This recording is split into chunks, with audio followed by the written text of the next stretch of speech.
Thank you thank you.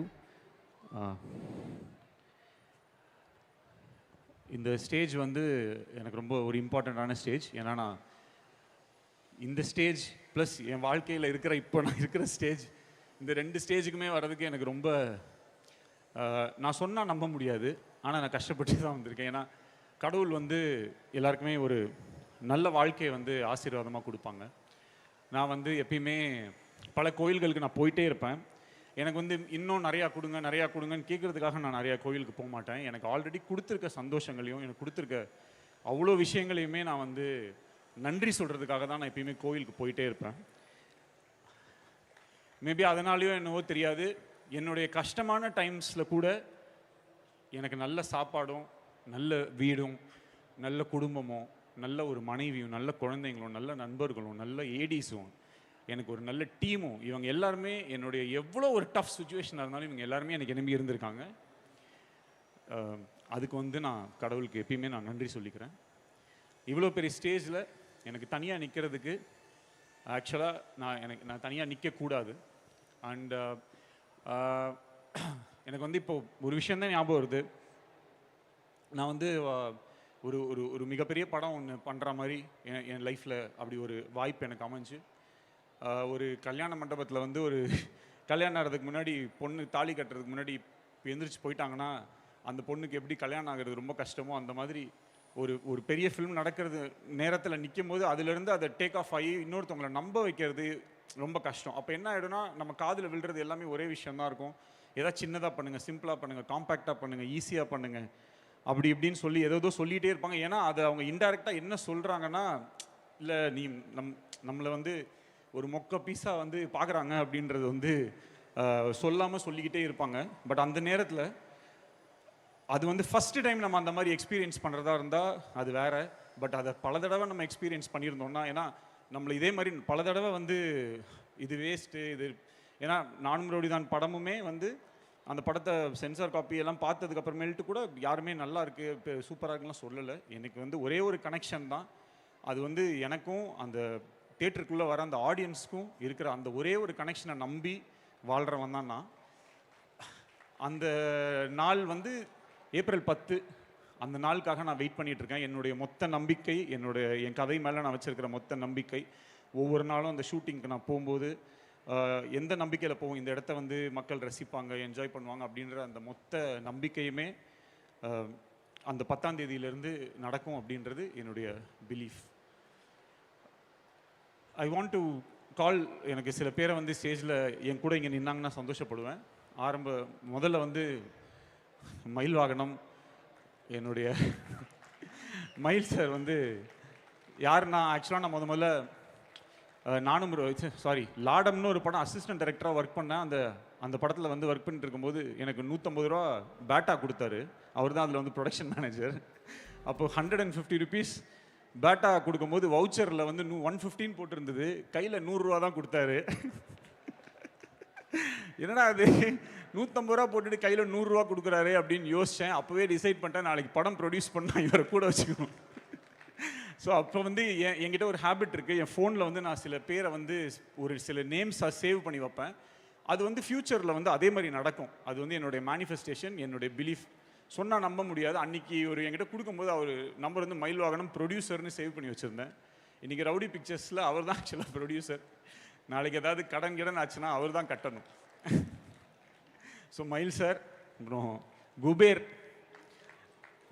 எனக்கு வந்து எனக்கு ஒரு சொந்த தம்பி இருந்திருந்தா கூட, ப்ளீஸ் மியூசிக் வேண்டாம் ப்ளீஸ் விட்டுருங்க. குபேர் எக்கோ அடிக்குது. குபேர் யா ப்ளீஸ் குயிக்காக முடிச்சிடுறேன்.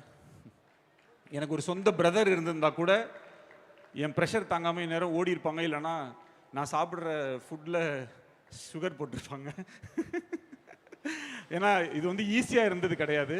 இந்த படம் எடுக்கிறதுக்கு வந்து இந்த புஷ்வான முடியட்டும்.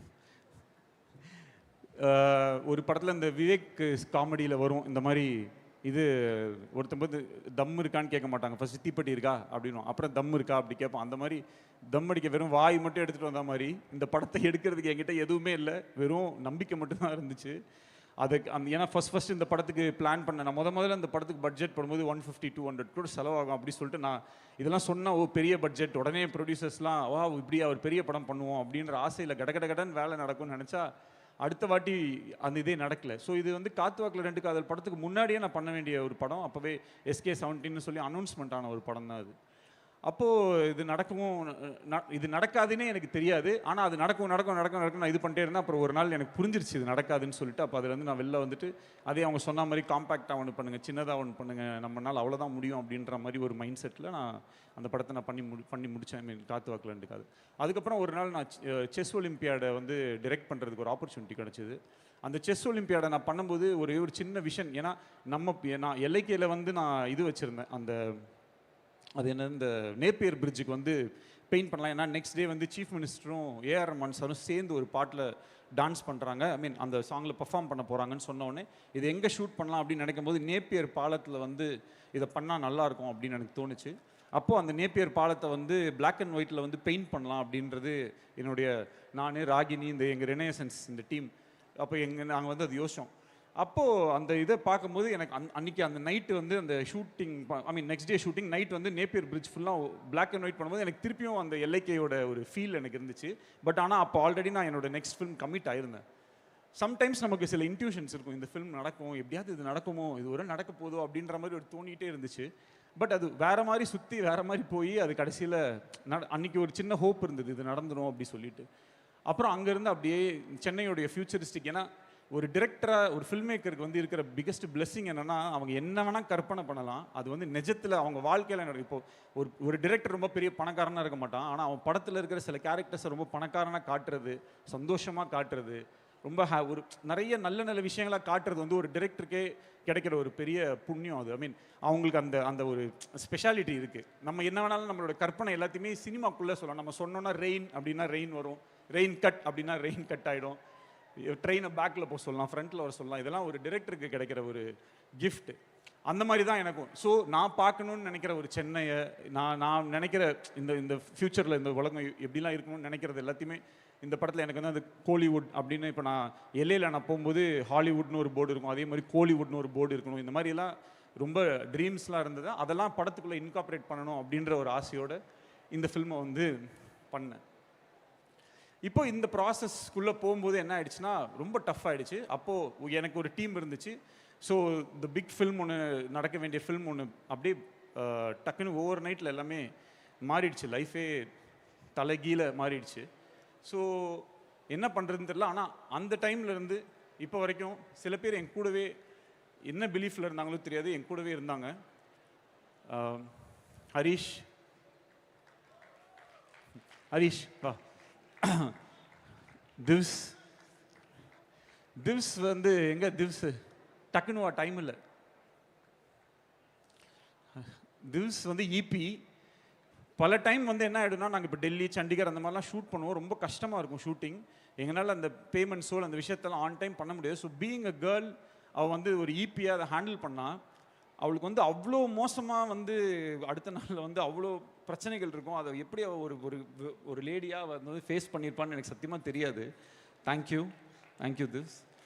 அண்ட் பார்வதி ஸ்ரீதரன், இவ வந்து ஃபர்ஸ்ட் 2018 இந்த படம் ஸ்டார்ட் ஆகும்போது முதல்ல LIK அப்போ இருந்த லவ் இன்சூரன்ஸ் கார்பரேஷனாக இருக்கும்போது வந்து ஜாயின் பண்ணி அப்போலேருந்து சார் நீங்கள் ஆடியோ லான்ச்லாம் வைப்பீங்களா, ஆடியோ லான்ச் வச்சாச்சு Parvathy, please come. So thank you. இந்த படத்தில் இருக்கிற காஸ்டியூம்ஸோ இல்லை இந்த படத்தில் இருக்கிற CG இந்த மாதிரி விஷயங்கள் ரொம்ப ஸ்வீட்டாக இருந்துச்சுன்னா, கரெக்டாக இருந்துச்சுன்னா இந்த credit goes to my team. And I want all my ADs here please. Binu and Prasanna வந்து பிரதீப் சார் வந்து அவங்க படத்துக்கு செலக்ட் பண்ணி வச்சிருந்த AD. அவர் வந்து எப்படி செலக்ட் பண்ணியிருக்காருன்னா, இந்த ஆர்மியிலலாம் சில படத்தில் வந்து ஆர்மியில் சில சோல்ஜர்ஸை காட்டுவாங்க.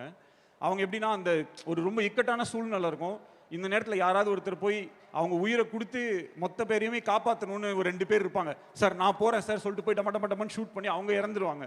அந்த மாதிரி ஒரு 2 பேர் தான் இந்த பினு, இந்த பிரசனம். இவங்களை வந்து அவர் கண்டுபிடிச்சி வச்சிருக்காருன்னா அவருடைய புத்திசாலித்தனத்தை பாருங்க. ஜெகன் சார், செல்வா, திவாகர், ஏடிஸ்னா எல்லாம் ப்ளீஸ்டா, டைம் இல்லைடா, போலீஸ் வரதை சொல்லலாம்டா. லெனின், ஒன் ஆஃப் த இவனெல்லாம் பெரிய டைரக்டர் ஆகிடுவான். இப்போயே என் ஸ்டேஜில் ஒரு அடி பார்த்துருங்க. லெனின், திவாகர், எது இது பாலா, நம்ம டீம் மட்டும் அப்படி வந்துடுங்களேன் ஃபாஸ்ட்டாக ப்ளீஸ். அஜித், அஜித் வா, அஜித் அஜித் அஜித் அஜித் வா. அந்த இதில் ஒரு பரிதாபங்களில் ஒரு இது வரும்ல, 10 ரூபா 30 ரூபாய்க்கு வேலை செய்வான் 3 நாளைக்கு ஷார்ட்ஸ். அந்த மாதிரி இவன் வேலை செஞ்சதுக்கெலாம் நான் கொடுக்கணுன்னா மொத்தம் இந்த படத்தோட மொத்த பட்ஜெட் இவங்ககிட்டே கொடுத்துடலாம். ஏன்னா அவ்வளோ வேலை செஞ்சுருக்கான் அந்த பையன். Thank you thank you Ajith, thank you so much. So yeah, இப்போது இந்த படத்தை இப்போ ஆண்டனி கம் இது அப்புறம் இந்த படத்தை எடிட் பண்ணுறதுக்கு நான் ரொம்ப கஷ்டப்பட்டேன். ஏன்னா எனக்கு வந்து என்கிட்ட எல்லாமே இருந்துச்சு, கான்ஃபிடன்ஸ் மட்டும் பெருசாக இல்லை. ஏன்னா இவங்களை தவிர வேறு யாருக்குமே என் மேலே வந்து பெரிய ஒரு கான்ஃபிடென்ட் இருக்க மாதிரி எனக்கு தெரியல. எல்லாத்துலேயுமே ஏதோ டவுட் இருக்க மாதிரி இருக்கும். ஸோ பிரதீப் ராகவ் கிட்ட வந்து நான் ப்ளீஸ் ப்ரோ வந்துங்க, பிரதீப் ராகவ் கிட்ட நான் ஒரு வெர்ஷன் பண்ணுவேன், கட் பண்ணுவேன், இது பண்ணுவேன், அது பண்ணுவேன். கிட்டத்தட்ட வேர்ல்டு ரெக்கார்டு ஒரு எப்படியும் 100 வெர்ஷன்ஸ் பண்ணியிருப்போம். இப்போது ட்ரெய்லருக்கு ஒரு எப்படியும் ஒரு 500 கட்டாவது பண்ணியிருப்போம். அவ்வளோ இதை பண்ணி எனக்கு வந்து ஹெல்ப் பண்ணார். ஒரு ஆக்சுவலாக ஒரு கோ டைரக்டர் மாதிரி அதில் இருக்கிற கதையில் இருக்கக்கூடிய நிறையா ஓட்டைகள் ஒரு இதில் எல்லாமே ரொம்ப I really enjoy working with as a human being. Also is a great friend to me. So இது எல்லாமே இவங்க எல்லாருமே சேர்ந்து இந்த ஃபில்மை வந்து நான் எடுக்கிறதுக்கு வந்து எனக்கு பயங்கரமாக ஹெல்ப் பண்ணிட்டாங்க. ஒரு நாள் பிரதீப் பிரதருக்கு வந்து நான் மெசேஜ் பண்ணேன், இந்த மாதிரி நான் உங்களை மீட் பண்ணணும் பிரதர், நான் கதை சொல்லணும் பிரதர்னு சொன்னேன். ஓகே அப்படின்னு சொன்னார். அப்போ போயிட்டு நான் சொல்லும்போது அவருக்கு வந்து ஸ்கிரிப்ட் ரொம்ப பிடிச்சிருந்துச்சு. அதுலேருந்து எண்ணி 2வது நாள் சொல்லிட்டாரு. அதுக்கப்புறம் ஓகே அப்படின்னு சொல்லிட்டு ஆரம்பிச்சிட்டோம். அப்போ ப்ரொடியூசர்ஸ் இந்த மாதிரி விஷயங்கள்லாம் செட் ஆகலை. அப்போது ஒரு இப்போ பர்டிகுலர் ப்ரொடக்ஷனில் பேசியிருந்தோம். அங்கே வந்து பயங்கரமான பட்ஜெட், பெரிய பட்ஜெட் சொல்லி என்னடா டிலே ஆகிட்டே போகுது. ஏன்னா ஆல்ரெடி அந்த ஃபிலிம் வேறு நடக்கலை, என்னடா இது அப்படின்னு சொல்லி எனக்கு ரொம்ப கஷ்டமாயிடுச்சு. அதுக்கப்புறம் அங்கேருந்து மூவ் பண்ணி எப்படியோ கொண்டாந்து அவரை வந்து எப்படியோ கன்வின்ஸ் பண்ணி இது பண்ணும்போது நேராக ஒரு நாள் என்ன ஆயிடுச்சுன்னா, இந்த படம் நடக்குமா நடக்காதான்னு ஆகும்போது வேற ஒரு ஃபிலிம் இப்படிலாம் சில விஷயங்கள் வந்துச்சு. ஆனால் எனக்காக அவருக்கு வந்து அந்த டைமில் ஒரு மிகப்பெரிய ஆப்பர்ச்சுனிட்டி கிடச்சிது டு டிரெக்ட் அ ஃபிலிம். அவ்வளோ ஆப்பர்ச்சுனிட்டிஸ் கிடைச்சும் அவர் கொடுத்த அந்த ஒரு வேர்டுக்காகவும் எனக்காகவும் ஒரு ரொம்ப இந்த ஒரு டஃப் சுச்சுவேஷனில் நீங்கள் நின்னதுக்காக lifetime I am grateful to you Pradeep and I love you. அதோடு நிறுத்தாமல் நீங்கள் இந்த படத்தில் நடித்த விதம், அதில் ஒரே ஒரு விஷயம் வந்து என்னென்னா, அந்த நம்ம டெல்லியில் நாங்கள் ஷூட் பண்ணிகிட்டு இருந்தோம், இன்டர்வல் சீக்வன்ஸ் எடுத்துகிட்டு இருக்கோம். ரொம்ப ரொம்ப முக்கியமான சீக்வன்ஸ், பயங்கர எமோஷனல் சீக்வன்ஸ், அவர் படுத்து அழுது பயங்கரமாக நடிக்க வேண்டிய சீக்வன்ஸ். அந்த சீக்வன்ஸ் அந்த எடுத்துகிட்டு இருக்கும்போது எங்களுக்கு அங்கே சுற்றி வந்து என்னென்னா ஃபுல்லாக டெல்லி அவங்க ஆளுங்கெல்லாம் வந்து பயங்கரமாக அடுத்த ஆளுங்க வந்துட்டாங்க. அங்கே வேறு செட்டு போடுறதுக்கு வந்துட்டாங்க. அவங்கெல்லாம் கத்துறாங்க, சண்டை போடுறாங்க. அப்போ இந்த திவ்ஸ் இங்கே என் டீம் எல்லாம் போய் அங்கே சண்டை போட்டுட்டு இருக்காங்க. பயங்கரமாக ப்ளீஸ் சார்னு கெஞ்சுறாங்க. இவங்க காலெல்லாம் விழுறாங்க. அந்தளவுக்கு அங்கே ஒரு இது போயிட்டுருக்கு. இங்கே வந்து நான் கேமரா வச்சு நான் எடின்னு சொல்கிறேன். அங்கே இடத்துல வேறு எந்த ஆக்டராக இருந்தாலும் எனக்கு கொஞ்சம் இல்லை, எனக்கு கான்சென்ட்ரேட் பண்ணணும், இல்லை இப்படி இருக்குது அப்படி இருக்குன்னு சொல்லுவாங்க. ஆனால் அந்த சுச்சுவேஷனை பயங்கரமாக புரிஞ்சுக்கிட்டு அத்தனை டேக்ஸ் அவர் நடித்தார். அவர் திருப்பி அவர் பண்ணிகிட்டே இருந்தார். ப்ரோ பண்ணிடலாம் ப்ரோ. அந்த இடத்துல பிரதீப் வந்து நாட் ஜஸ்ட் அ ஹீரோ, அந்த இடத்துல ஒரு டிரெக்டராக என்னோட பெயினோ அந்த இடத்துக்கு நம்ம என்ன கஷ்டப்பட்டுருப்போன்றதை இது பண்ணி அவர் நடித்த விதம், அந்த சீக்வன்ஸ் நான் இப்போ வரைக்கும் நான் அந்த இன்டர்வல் சீக்வன்ஸை நான் வந்து பார்க்கும்போது எல்லாமே எவ்ரி டைம் எனக்கு ஞாபகம் வரதெல்லாம், இந்த மனுஷன் வந்து அந்த இப்படி ஒரு சுச்சுவேஷனில் இப்படி ஒரு நடிப்பை கொடுத்துருக்கானா, இவன் எப்படிப்பட்ட சுச்சுவேஷனில் வேணாலும் என்ன மாதிரி ஒரு நடிப்பு வேணாலும் கொடுக்க முடியும். He is a gifted, very very gifted, blessed and a highly talented writer, director and an actor. He is the best. எனக்கு தெரிஞ்சு நிறையா ஹெல்ப் எடுத்திருக்கேன் நான் பிரதீப் கிட்ட இருந்து. நான் நிறைய லேர்ன் பண்ணியிருக்கேன், என்னை நிறைய ரிஃபைன் பண்ணியிருக்கேன். எனக்குன்னு நான் ஒரு ஜோனில் இருப்பேன். பல்ஸில் வந்து பிரதீப் இஸ் இன் பல்ஸ். நான் மேபி கொஞ்சம் அங்கங்கே எனக்கு கொஞ்சம் சில விஷயங்கள் நான் வந்து எக்ஸ்பெரிமெண்டல், இந்த மோர் ஆஃப் இது வரலையா அப்போ இது நம்ம பண்ணுவோம் அப்படின்ற ஒரு ஏரியாக்குள்ளே நான் போயிடுவேன். ஸோ இதெல்லாம் வச்சு ஓவராலாக இந்த படத்தை அவர் வச்சு எடுத்தது மிகப்பெரிய சந்தோஷம். அண்ட் அனி சார், அனிருத், அனி ப்ரோ, எனக்கு என்ன ஒரே ஒரு விஷயம்னா, நான் எப்போ ஏதாவது எமோஷ்னலாக பேசிடுவேன், ஏதாவது பேசிடுவேன்றதுலேயே அவர் பயந்து நான் எப்போ காம்ப்ளிமெண்ட் கொடுத்தாலுமே அதை அவர் எடுத்துக்க மாட்டார். பட் அவர் அப்படி இருந்தாலும் நான் அதை வந்து பெருசாக கண்டுக்க மாட்டேன். நான் சொல்கிறத சொல்லிடுவேன். ஒரு வாட்டி நானும் ரவுடிதானோட என்ஆர்டி இஷ்யூ இது எனக்கு வந்து பாண்டிச்சேரியில் இந்த படம் எடுக்கணுன்றது என்னுடைய ஆசை. ஆனால் அன்றைக்கி டேட்டில் பாண்டிச்சேரிக்கு போய் ஒரு 4-5 நாள் ஸ்பெண்ட் பண்ணுறது கூட என்கிட்ட வந்து காசு இல்லை. அப்போ அன்னிக்கிட்ட தான் நான் சொன்னேன், தலை நான் வந்து இந்த மாதிரி பாண்டி போகிறேன், போயிட்டு இந்த கதையை மட்டும் நான் ப்ரிப்பேர் பண்ணிவிட்டு வந்துடுறேன் அப்படின்னு நான் சொன்னேன். சொல்லிவிட்டு அப்போ ஆக்சுவலாக எவ்வளோ 200 250 ருபீஸ் இருந்தது பஸ்ஸில் போகிறதுக்கு வச்சுருந்தேன், அவ்வளோதான் இருந்துச்சு. அப்போது நான் போயிட்டேன் பஸ்ஸில் போயிட்டேன். அப்போது எனக்கு வந்து ஒரே மெசேஜ் மட்டும் அனுப்புகிறாரு, இந்த மாதிரி Vicky inside your bag 50K I have kept அப்படின்னு சொல்லி அனுப்பிச்சாரு. அன்னி உங்களுக்கு ஞாபகம் இருக்கான்னு சார், அன்றைக்கி வந்து 50,000 ரூபாய் பணத்தை எனக்கே தெரியாமல் என் பேக்கில் வந்து வச்சுட்டாரு. அப்போது அந்த பஸ்ஸு எல்லாம் போயிட்டு இருக்கும்போது அந்த பஸ்ஸு கம்பி ஃபுல்லாக வந்து என் டிஎஸ் இருந்துச்சு. என்னால் அந்த மொமெண்ட்டை லைஃப்பில் மறக்க முடியாது. அவரோட மியூசிக் மட்டும் கிடையாது, எனக்கு அனி ஆஸ் அ பர்சன் வந்து எனக்கு ஒரு பெரிய கிஃப்ட். அதுக்கப்புறம் அந்த work music I am so fortunate, எவ்வளோ டிரெக்டர்ஸ் எவ்வளோ ஹீரோஸ் அவரோட வந்து ஒர்க் பண்ணணுன்றது அவங்களோட ட்ரீமாக இருக்கும்போது, ஆனால் எனக்கு வந்து அந்த ஆப்பர்ச்சுனிட்டி எவ்ரி டைம் வந்து கிடைக்குது அப்படின்றது எனக்கு ஒரு பெரிய சந்தோஷம். தேங்க்யூ அனி, thank you for this. So yeah, இப்போ இது எல்லாமே ஓகே. இப்போ இந்த படத்தில் அப்பப்போ ப்ரொடியூசர் நயன்தாரான்னு வந்துட்டே இருக்கு. நாங்கள் மலேசியாவுக்கு ஷூட்டிங் போனோம், அங்கே எல்லாமே ரெடி, எல்லாமே நான் பை குட்வில்ல நம்ம பேசியாச்சு. ஆனால் அங்கே இப்போ போகிறதுக்கு சில அட்வான்ஸஸ் சிலலாம் பே பண்ணணும். அப்போது மார்க்கெட் வந்து கிராஷ், டோட்டலாக ஓடிடி மார்க்கெட்டுன்றது கிராஷ் ஆகிடுச்சு.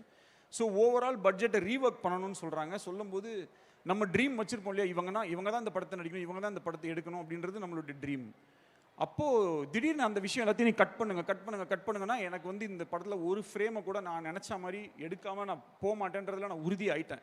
அப்போ எனக்கு என்ன பண்ணணும்னு தெரியல, ஷூட்டிங் எப்படியே நடந்தே ஆகணும்னு நான் இருந்தேன். அப்போ குபேர் கிட்ட தான் சொன்னேன், என்ன பண்ணுது, இல்லை வரல, இந்த ஷூட்டிங் இந்த ஸ்கெடியூல் தள்ளி தான் பண்ணணும் அப்படின்ற மாதிரி அவரும் சொல்லிட்டாரு. ஸோ என்ன பண்ணணும்னு எனக்கு தெரியல. அப்புறம் சரி நடக்காதுன்ற மாதிரி இருந்து திடீர்னு ஓகே ஓகே டிக்கெட் போட்டாச்சு, போயிடலான்னொடனே மலேசியாவுக்கு போயிட்டோம். மலேசியாவில் போய் ஷூட்டிங் நடந்துருச்சு. மலேசியாவில் இருக்கும்போது தான் எனக்கு வந்து தெரியும், அந்த பணம் வந்து மூக்குத்தி அம்மன் படத்துக்கு வந்து வாங்கின அட்வான்ஸை வந்து போட்டு அந்த ஷூட்டிங் வந்து நடந்துச்சு. அந்த மாதிரி ஒரு ஒய்ஃப் அண்ட் ஒரு சப்போர்ட். ஒய்ஃப்னா ஆக்சுவலாக நயன்தாராக்கு வந்து இந்த ஆடியோ லான்ச் இந்த மாதிரி விஷயங்கள்லாம் அவங்க வரமாட்டாங்க, இந்த மாதிரி ஒரு விஷயம் எல்லாமே இருக்குது. பட் இந்த ஆடியோ லான்ச்சை வந்து இங்கே உட்காந்து 2 நாளைக்கு முன்னாடி இங்கே வந்து கண்டக்ட்லாம் பண்ணி எல்லாமே பண்ணி இந்த அளவுக்கு இதை வந்து செட் பண்ணி இப்போ வந்து ஏதோ எங்கே உட்காந்துட்டு இருக்காங்கன்னு தெரில. ஆக்சுவலாக ஏதோ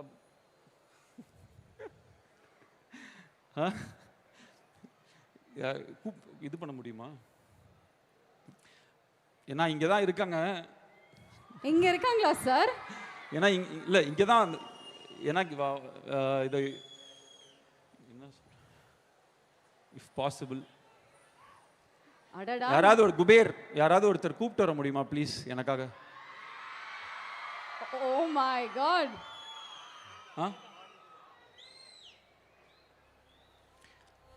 ஒரு ஒய்ஃபா ஒரு ப்ரொடியூசரா நடிகை நயன்தாராவை ஆடியோ லான்ச் கூப்பிட்டு வரது என்னால் முடியாது, என்னால் அதை அஃபோர்டும் பண்ண முடியாது. பட் ஐ டோன்ட் நோ இதுக்கு நான் என்ன சொல்லணுன்றது எனக்கு தெரியாது.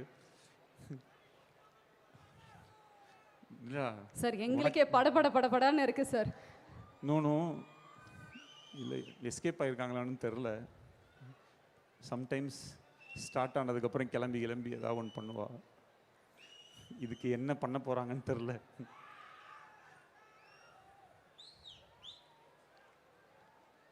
இருக்காங்களா?